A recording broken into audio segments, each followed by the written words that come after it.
Yan guys, mapalit tayo ng leg shield nitong Rider 150. Tayo natin, balik na tayo sa black kasi dami na nitong tama. Ayan. Yan. Black tayo ulit. Yan. Hindi ko na ipapakita guys ang pagkabit. Kasi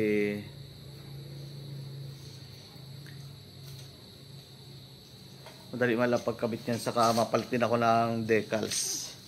Yan. Pakita ko lang yung before and after niya. Yan siya. Yan. Yun na lang kasing leg shield, hindi ko napapalitan. The rest, bago na yan.